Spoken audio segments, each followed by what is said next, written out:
ان نوجوانوں سے میں کہتا ہوں جو رات رات بھر تم اپنے دوستوں کے لیے گزارتے ہو، تم اپنے ماں باپ کو چھوڑ کر کے چلے جاتے ہو، اور ان دوستوں کے چکر میں اپنا مال بھی بہایا، وقت بھی گنوایا، لیکن حاصل کیا ہوا پتہ ہے؟ قرآن میں 19ویں پارے میں اللہ تعالیٰ فرماتا ہے بہت سارے ایسے لوگ ہوں گے جو صرف اس لیے دوزخ میں جا رہے ہوں، وہ پکارے گا اے کاش میں فلاں کو دوست نہیں بنایا ہوتا تو آج دوزخ میں نہیں جا رہا ہوتا۔ بہت سارے ایسے لوگ۔ اللہ رب العزت نے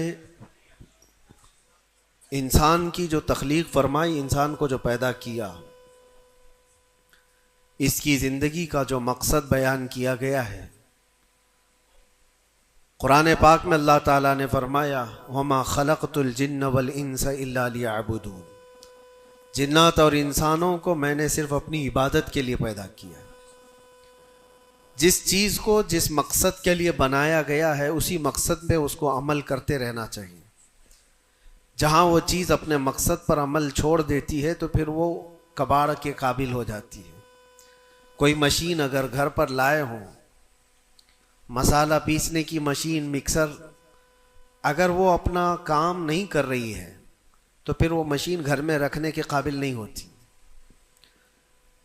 واشنگ مشین کپڑے دھونے کے لیے استعمال کی جاتی ہے، اور اگر وہ کپڑے دھونا ہی چھوڑ دے تو وہ اپنا مقصد چھوڑ چکی ہے، اب اس کی جگہ بھنگار میں یا کباڑ خانے میں ہی ہوتی ہے۔ انسان جب اپنی زندگی کا مقصد بھول جاتا ہے تو پھر اس کی بھی دنیا میں رہنے کا کیا حاصل ہے؟ اللہ تعالیٰ نے جس مقصد کے لیے اس کو بنایا تھا، اب یہ مشین اس مقصد پہ نہیں چل رہی ہے تو پھر اس کے لیے جہنم کا ایندھن تیار ہے، جہاں پر اس کو ہمیشہ کے لیے بیچ دیا جاتا ہے۔ عزیزان گرامی وقار، میں ایک بات آپ سے عرض کرنا چاہوں گا۔ اللہ کے نبی صلی اللہ تعالیٰ علیہ وسلم نے اسی لیے بار بار ہمیں تنبیہ فرمائی کہ جو چیز ہمیں ہمارے مقصد سے پھیرتی ہے وہ کون سی چیز ہے، کس لیے انسان غافل ہوتا ہے اور کیوں بھٹک جاتا ہے، کون سی چیز ہے؟ تو نبی پاک صلی اللہ علیہ وسلم فرماتے ہیں میں میرے بعد اپنی امت سے اس بات کا اندیشہ نہیں رکھتا کہ یہ کافر ہو جائے گی، مشرک ہو جائے گی۔ حضور فرماتے ہیں مجھے اس کا ڈر نہیں ہے کہ میری امت مشرک ہو جائے گی، کافر ہو جائے گی، لیکن اندیشہ اس بات کا ہے، ڈر اس بات کا ہے کہ تم پر دنیا پھیلا دی جائے گی اور تم دنیا سمیٹتے سمیٹتے اللہ رسول کو بھول جاؤ گے۔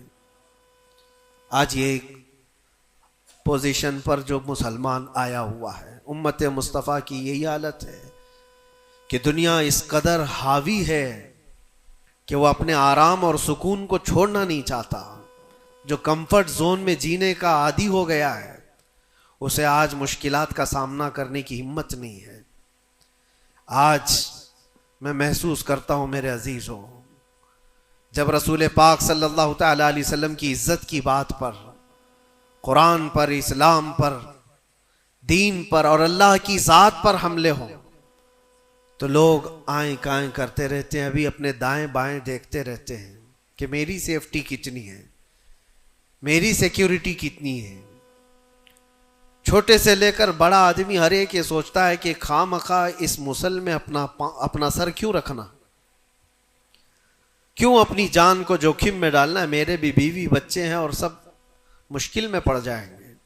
یہی دنیا میں کمفرٹ زون میں جینے کی خواہش اس کو بزدل بنا دیتی ہے اور اپنے راستے سے اسے ہٹا دیتی ہے۔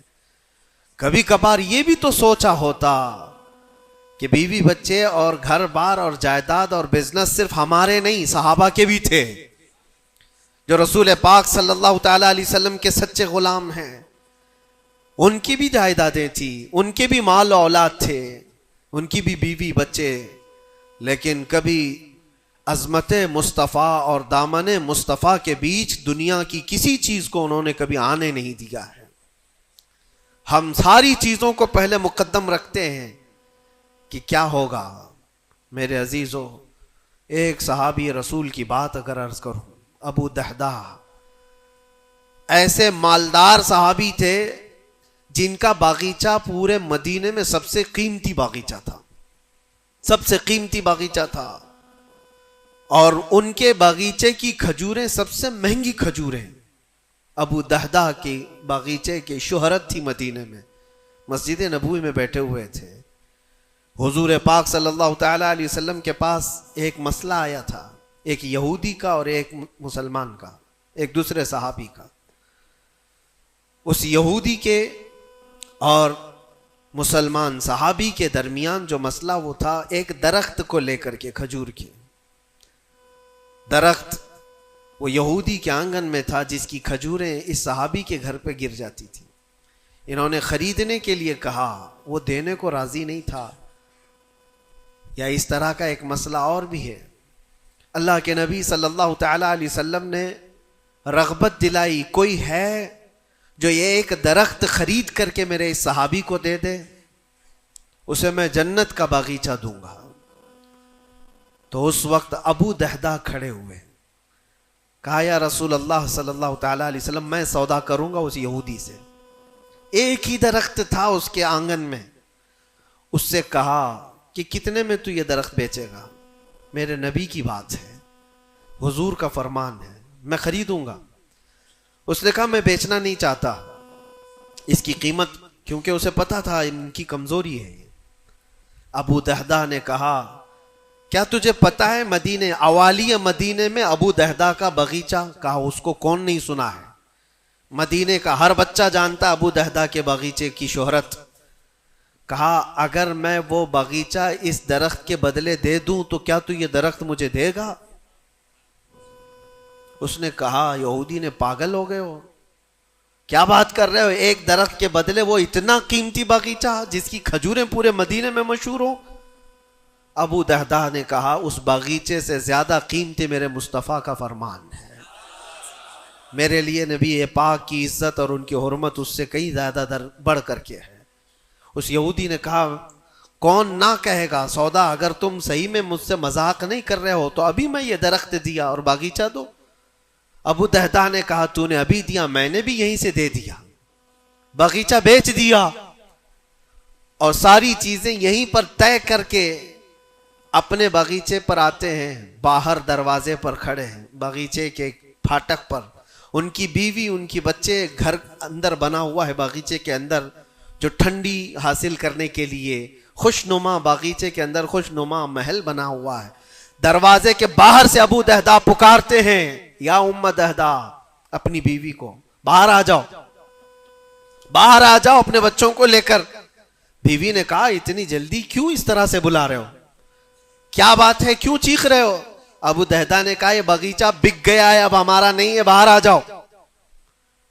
عورتیں کبھی کسی چیز کو دینے دیتی ہیں, گھر کی کوئی چیز بک جائے عورت راضی ہو جائے, لیکن وہ عورت عام عورت نہیں, رسول اللہ کی صحابیہ تھی. کہا اچھا ابو دہدہ یہ باغیچہ بک گیا ہے, میرا تم پر یقین ہے کہ بہت اچھا سودا کیا ہوگا, کیونکہ مدینے میں اس جیسا باغیچہ تو نہیں ہے. ابو دہدہ نے کہا تو سچ سمجھتی ہے میں نے بہت اچھا سودا کیا ہے. باہر آئی, یہ اندر نہیں گئے, اپنے بچے اور اپنی عورت کو لے کر باہر نکلے. ابو دہدہ سے پوچھتی ہے خاتون نے کتنے میں سودا کیا ہے, کتنے میں سودا کیا ہے؟ کہا بس وہ ایک درخت کے بدلے جو یہودی کے آنگن میں ہے میں نے یہ باغیچہ پورا اس کو دے دیا. عورت نے کہا ہاں ایسے کیسے, اتنا بڑا باغیچہ ایک درخت کے بدلے میں؟ کہا وہ تو بظاہر ایک درخت ہے لیکن اصل قیمت تو رسول اللہ کی زبان ہے. کہا اللہ کے نبی نے کیا فرمایا؟ کہا کہ ایک درخت جو اس یہودی کا خرید کر کے ایک صحابی کو دے دے میں اسے جنت کا باغیچہ دے دوں. ابو دہدہ نے جیسے یہ سنایا تو ام دہدہ کہتی ہیں ابو دہدہ تم نے کبھی میرا یقین نہیں توڑا, آج میں یہ کہتی ہوں یہ باغیچہ ہی کیا حضور سے پوچھتے ہم سب بھی بکنے کو تیار ہیں. اللہ کے نبی صلی اللہ تعالی علیہ وسلم کی ذات پر یہ یقین کامل تھا, انہیں دنیا بیچ میں کبھی روک نہ سکی. ہمارے تو چھوٹی دکانیں ہمیں روک دیتی ہیں, ہمارے تو چھوٹے دروازے ہمیں روک دیتے ہیں. عزیزان گرامی وقار, اپنے مقصد حیات سے آدمی جب بھٹکتا ہے تو کون سی چیزیں جو اسے اٹریکٹ کرتی ہیں دنیا میں؟ یہ مال دولت.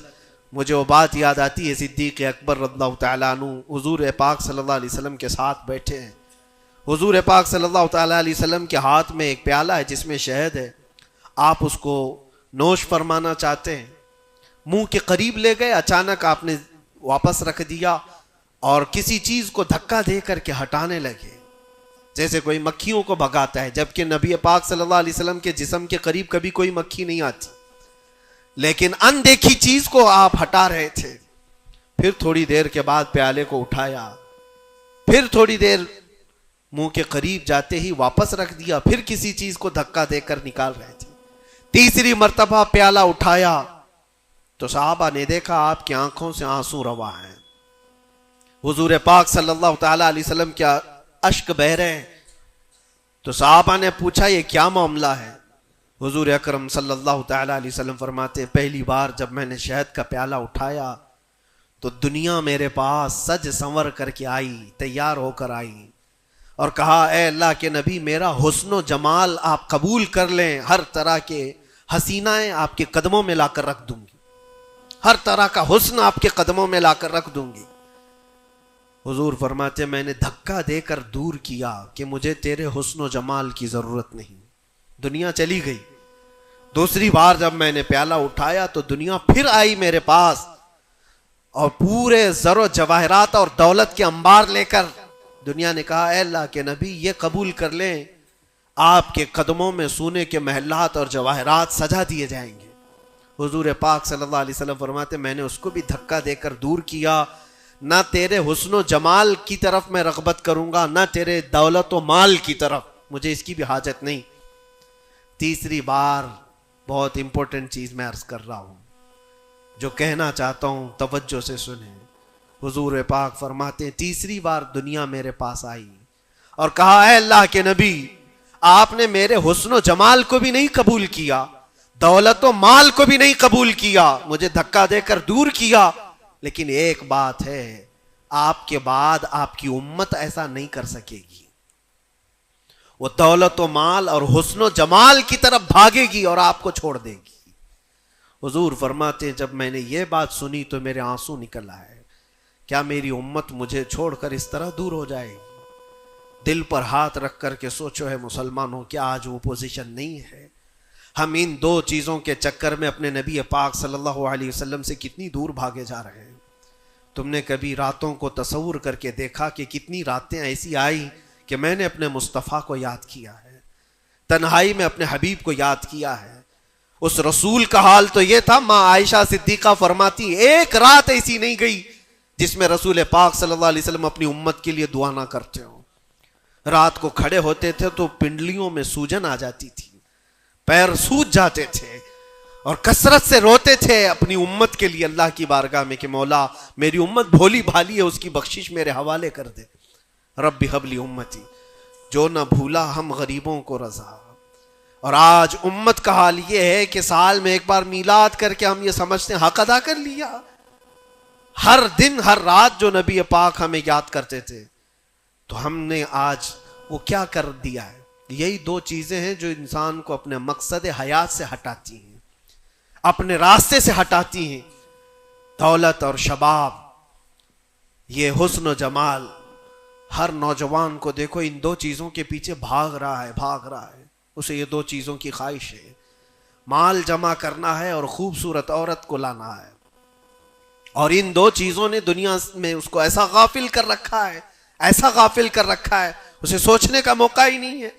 جب اس کے سامنے کہا جائے تیرے نبی پاک کی عزت کی بات آئی ہے، کہا وہ دیکھ لیں گے، مولانا لوگ تو ہیں نا، علماء اکرام اپنا کام کریں گے. کل قیامت کے دن کیا منہ لے کر کے حضور کی بارگاہ میں کھڑے ہوگے؟ کس منہ سے حضور کی بارگاہ میں کھڑے ہوگے کہ میری سفارش فرما دیں اے اللہ کے نبی؟ کس منہ سے حضور کی بارگاہ میں آئیں گے کہ اے اللہ کے نبی میری شفاعت کر دیں؟ کیا اس بات کا احساس نہیں ستاتا کہ اللہ کے نبی اگر مجھے پوچھیں تو اسی جگہ سے آتا ہے جہاں روز مجھے گالیاں دی جاتی تھی اور تو سن کر کے کباب کھایا کرتا تھا، تو روزانہ اپنی مستیوں میں مست تھا. اٹھو وہ گر نہ حشر نہ ہوگا پھر کبھی، دوڑو کہ زمانہ چھال اپنی چل گیا. آج تمہیں میں جگانے آیا ہوں اور بیدار کرنے آیا ہوں. زندگی کا مقصد یہ تھا کہ اللہ اور اس کے رسول کو راضی کرو، نہ یہ کہ تم دنیا کو راضی کرنے کے چکر میں اپنے اللہ اور اس کے رسول کو بھول گئے۔ ان نوجوانوں سے میں کہتا ہوں جو رات رات بھر تم اپنے دوستوں کے لیے گزارتے ہو، تم اپنے ماں باپ کو چھوڑ کر کے چلے جاتے ہو، اور ان دوستوں کے چکر میں اپنا مال بھی بہایا، وقت بھی گنوایا، لیکن حاصل کیا ہوا پتہ ہے؟ قرآن میں 19ویں پارے میں اللہ تعالیٰ فرماتا ہے بہت سارے ایسے لوگ ہوں گے جو صرف اس لیے دوزخ میں جا رہے ہوں گے کہ ان کے دوست برے تھے۔ یا ویلتا لیتنی لم اتخذ فلانا خلیلا، وہ پکارے گا اے کاش میں فلاں کو دوست نہیں بنایا ہوتا تو آج دوزخ میں نہیں جا رہا ہوتا۔ بہت سارے ایسے لوگ، اور جن کے لیے تم نے زندگی پوری اجاڑ دی، وہ کب تک کے لیے آئے تمہارے پاس؟ کب تک کے لیے؟ کیا تمہارے جنازے کے کندھا دینے کے بعد ختم ہو گئی بات؟ کون تمہاری قبر میں آتا ہے؟ کون تمہارے قبر کے حالات دیکھتا ہے؟ کون ہے جو حشر میں تمہارے معاملات کی سفارش کرتا ہے؟ ہے کوئی نوجوان دوست تمہارے لیے مددگار؟ نہیں۔ تمہارا دل بھی یہ کہے گا اس قبر کی نئی زندگی میں اگر کوئی آئے گا تو وہ آمنہ کا لال آئے گا۔ نبی پاک صلی اللہ تعالیٰ علیہ وسلم تشریف لائیں گے۔ بزرگان دین نے یہاں تک فرمایا ہے وہ قبر میں میرے آقا صلی اللہ تعالیٰ علیہ وسلم اس حالت میں اور اتنی جلدی آتے ہیں، اور منکر نکیر کے اٹھانے سے پہلے اس سے کہتے ہیں فرشتوں سے آہستہ سے اٹھاؤ، میری محبت میں بڑا تھک کے آیا ہے۔ وہ کس کے لیے ہے؟ جو محبت مصطفیٰ میں تھکا ہوا ہو اس کے لیے ہے، وہ نہیں جو عیش و عشرت میں شباب و کباب میں یہاں تھک کر کے گیا ہو۔ وہاں پر بھی بزرگوں نے فرمایا قبر میں حضور پاک صلی اللہ تعالیٰ علیہ وسلم کچھ لوگوں کی، کچھ مومنین کی قبر میں ایسے بھی حالات ہوں گے کہ جب فرشتے اس کو اٹھا کر جھنجھوڑ کر پوچھ رہے ہوں گے بتا ان کے بارے میں کیا کہتا تھا دنیا میں، حضور اپنا چہرہ پھیر لیں گے۔ حضور فرماتے ہیں خبردار میری طرف مت دیکھنا، اس لیے کہ دنیا میں تجھے میرا چہرہ پسند نہیں تھا، جس کو پسند کرتا تھا اس کو آج بلا لے۔ تمہارے پاس کوئی اور آپشن رہ جائے گا قبر میں بلانے کے لیے کسی کو؟ اپنی زندگی کا مقصد سمجھ لو۔ جتنے لوگ ڈائیورٹ کرتے ہیں ادھر ادھر، ان کی طرف توجہ نہ کرو۔ کبھی آپ گاڑی چلا رہے ہو، جو لوگ گاڑی میں بیٹھے ہو ان کو اچھی طرح سے معلوم ہونا چاہیے، اگر یہاں سے نکلیں آپ پونا جانا چاہتے ہیں، تقریباً 150-200 کلومیٹر کا فاصلہ ہے، راستے میں بہت سارے مناظر آتے ہیں، بہت سارے اچھے منظر دیکھنے کو ملتے ہیں، کبھی پہاڑیاں ہیں، کبھی درخت ہیں، کبھی جھیل ہے، کبھی کچھ ہے، کبھی کچھ ہے۔ تو کیا اس راستے پہ گزرتے ہوئے جو چیز اچھی لگ جائے وہیں رک جاتے ہو؟ تمہیں پتا ہے نہیں مجھے تو پونا پہنچنا ہے 2 گھنٹے کے اندر، میرا راستہ آگے، میری منزل آگے ہے۔ جتنے درخت آئے خوبصورت دیکھ لیا چل پڑا، پہاڑ آئے دیکھ لیا چل پڑا۔ دنیا کا سفر ایسی ہے جتنی چیزیں شہوتیں تمہیں اپنی طرف بلاتی ہیں، اگر نظر پڑ گئی تو نیچے کرو اور آگے بڑھ جاؤ۔ تمہاری منزل یہ شہوتیں نہیں ہیں، تمہاری منزل تو اللہ کے نبی کے ساتھ جنت میں جانا ہے، تمہاری منزل وہ ہے۔ اور جو اپنی منزل کو نہیں پہچانا ہے وہ یہیں پر ڈائیورٹ ہو کر کے رہ جاتا ہے۔ اپنے اصلی مقصد پر کامیاب ہونے کے لیے ایک فارمولہ میں آپ کو بتاؤں، کیسے بھی حالات ہو۔ کچھ لوگ یہ سوچتے ہیں کہ زندگی میں حالات بدل گئے، گناہوں کی طرف چل پڑے، کبھی خواہشات نے انگڑائیاں لی، میں نفس کا شکار ہو گیا، فلاں کام کر لیا، فلاں کام کر لیا۔ کون انسان ایسا ہے جو خطا نہیں کرتا؟ انسانوں میں خطا ہے، نبیوں کو چھوڑ کر، لیکن میرے عزیزوں اس کا مطلب یہ نہیں ہے کہ تم مایوس ہو کر کے انہی کاموں میں لگ جاؤ۔ کل کی رات ہی میں دیکھ رہا تھا، یہ موبائل جو تمہارے ہاتھ میں ہے بہت ساری نصیحت کر جائے گا تمہیں۔ موبائل اپنے ہاتھوں میں لیے رہتے ہو، کوئی بھی آج شاید اس موبائل سے خالی نہیں ہے۔ آپ کو پتا ہے اس موبائل کا اصلی مقصد کیا ہے؟ کیوں بنایا گیا اس کو؟ فون، رابطہ کرنے کے لیے ایک دوسرے کے، یہی بیسک اس کا مقصد، جو بنیادی مقصد ہے وہ یہ ہے کہ آپ کسی سے رابطہ کرنا چاہیں گے، نمبر لگائیں گے، ادھر چلا جائے گا اور آپ بیٹھ کر بات کر لیں گے۔ یہی بیسک مقصد تو یہ ہے، یہ بنیادی مقصد ہے اس فون کا۔ میں یہی سوچ رہا تھا یہ فون آج بھی اتنا عقل مند ہے، یہ اپنے بیسک مقصد کو جانتا ہے، لیکن دنیا میں ترقیات کے آتے آتے اس میں بہت ساری چیزیں ایڈ ہو گئیں. موبائل کے اندر پھر کیلکولیٹر بھی آ گیا, موبائل کے اندر پھر فوٹو لینے کا کیمرہ بھی آ گیا, ویڈیو بھی آ گئے. اب اس کے بعد چلتے چلتے اب تو سوشل میڈیا پورا آ گیا. اب سوشل میڈیا کی سائٹس بھی آپ کنٹینیو کھول کر کے بیٹھے رہتے. ایک بات مجھے بتانا, سب جانتے ہیں آپ فیس بک دیکھ رہے ہو, انسٹاگرام دیکھ رہے ہو, واٹس ایپ کھولے ہوئے ہو, یا یوٹیوب میں کوئی ویڈیو بھی دیکھ رہے ہو, کچھ بھی کر رہے ہو, لیکن اگر کسی دوست نے آپ کے فون لگایا تو یہ ساری چیزیں بند کرتا ہے اور پہلے گھنٹی بجا کر بتاتا ہے تمہارا فون آیا ہے. موبائل اپنے کام پہ ہے, اس کا اپنا بنیادی مقصد وہ چھوڑا نہیں ہے. اس میں بہت ساری چیزیں ایڈ ہو گئی, اور شاید چاہے جتنی بھی ایڈ ہوں, لیکن فون آنا جانا یہ کبھی بند نہیں کرے گا. جو انکمنگ ہے, فون کسی نے لگایا ہے تو یہ تمہیں بتا دے گا الارم. ہوتا ہے ایسا نہیں ہے, آپ کی ویڈیو چل رہی ہو, یوٹیوب چل رہا ہے, کچھ بھی چل رہا ہو, فون اگر آیا تو وہ چیز روک دے گا اور پھر فون کا الارم تمہیں بتائے گا. یہ اپنے بنیادی مقصد پر چل رہا ہے. تمہاری زندگی میں چاہے جتنی بھی چیزیں ایڈ ہو جائیں, جس وقت اذان ہو جائے تمہیں سمجھ جانا چاہیے میرا مولا بلا رہا ہے. میرے اصلی مقصد کے لیے میں جو دنیا میں ہوں وہ اللہ کی عبادت کے لیے ہے. میرے رب کا فرمان, میرے رب کا اعلان آ چکا ہے, چھوڑو ساری چیزیں. جتنی بھی چیزیں ایڈ ہو جائیں اس چیز کو روکنا. اچھا, اور دوسری ایک چیز یہ بھی ہے اس موبائل کی, میں محسوس کر رہا تھا یہ بہت اچھا ہے بیچارہ, یہ موبائل اپنے مقصد پر کامیاب ہے, اس لیے کہ اس کو کبھی کسی کے ہاتھ میں دو تو ہی گندا بنتا ہے. جب تک اس کو کوئی چلاتا نہیں ہے, تم چلاؤ گے, اندر گھسو گے, بہت ساری چیزوں میں داخل ہوتے رہو گے, پتہ نہیں کیا کیا کھولتے رہو گے, وہ سب چیزیں وہ کرتا چلا جائے گا. لیکن اس کو کہیں بستر پر پٹک کر کے چھوڑ دو, وہ کبھی گندگی نہیں کرتا. خود سے ایسے نہیں ہے کہ وہ ویڈیو کھول کے چالو ہو جائے گا. وہ موبائل خود سے کسی کو ویڈیو نہیں دکھاتا, خود سے کسی کو فوٹو نہیں دکھاتا, لیکن اس کو بستر پر ایسی پڑے رکھے رہو, وہ دوسری گندی چیزیں تو نہیں دکھائے گا جب تک تم ٹچ نہیں کرو گے, لیکن وہاں پڑے رہنے کے وقت بھی فون کسی کا آیا تب بھی بچ کے دکھائے گا. پتہ یہ چلتا ہے اس سے کہ دوسروں کے ہاتھ میں جاتا ہے اور کوئی دوسرا چلاتا ہے تب یہ بے حیائی دکھاتا ہے. تم اس بات کی اپنے آپ کی ذمہ داری لے لو, تم کسی کے ہاتھ کا کھلونا نہ بنو. دوست تمہارے ساتھ کھیلیں گے اور دنیا تمہارے ساتھ کھیلے گی. عیش و عشرت کی تمہاری خواہشات یہ سب دنیا ڈالتی ہے. اگر یہ ساری دنیا سے ہٹا کر اپنے آپ کو اللہ اس کے رسول کے سپرد کرو, دیکھو کبھی تمہاری زندگی میں تمہارے جسم سے بے حیائیاں نہیں آ سکتی, نہیں آئیں گی. یہ جسم اللہ, اس جسم کا مالک کون ہے؟ اللہ ہے. اور ہماری گردنوں کی اوپر اگر کسی کا حکم ہے تو وہ رسول اللہ کا ہے. اگر زندگی میں تم نے یہ طے کر لیا میں اللہ کا بندہ ہوں, اللہ نے مجھے بنایا ہے, میری گردن اللہ کے نبی کی عزت کے لیے ہے, سپرد کر دیا اپنے آپ کو, تو بے حیائیاں تمہارے اندر نہیں آئیں گی. ہاں ہوتا یہ ہے کہ تم نے اپنے آپ کو دوسروں کے سامنے پیش کیا ہے, دوستوں کے سامنے. ارے کس کو تم جان جان کہتے رہتے ہو, تو میری جان ہے, میں تیری جان ہوں. پتہ نہیں کتنوں کو جان کہا ہے اور کوئی جان کسی کے کام کی نہیں ہے, کسی کے کام کی نہیں ہے.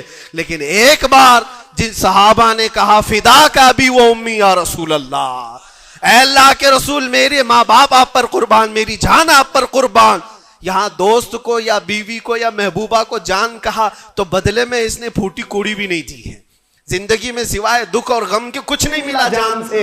لیکن مصطفیٰ کریم کو جس نے یہ کہا میری جان آپ کے حوالے ہے, اللہ کے نبی نے ان کو ذرے سے اٹھا کر کے آسمان کا تارا بنا دیا, ایک عرب نے آدمی کا بول بالا کر دیا, خاک کے ذروں کو ہمدوش سریا کر دیا. خود نہ تھے جو راہ پر اوروں کے ہادی بن گئے, کیا نظر تھی جس نے مردوں کو مسیحا کر دیا.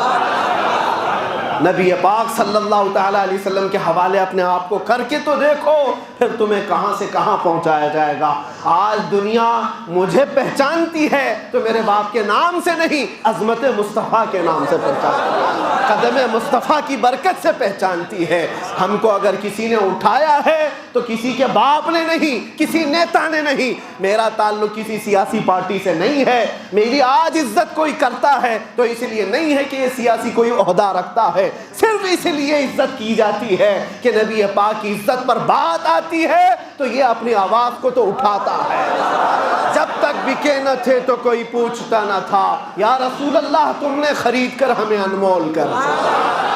اللہ کریم ہم سب کو اپنے مقصد حیات پر چلنے کی توفیق عطا فرمائے، ہماری زندگی کو با مقصد اور با عمل بنانا ہے۔ اللہ کریم کی بارگاہ میں دعا ہے کہ مولا مرنے سے پہلے وہ دن ہمیں دکھا، آنکھیں بند ہونے سے پہلے ایک بار اس حسین جمال جہاں آرا کی زیارت ہمیں نصیب فرما۔ وآخر دعوانا الحمدللہ رب العالمین۔ السلام۔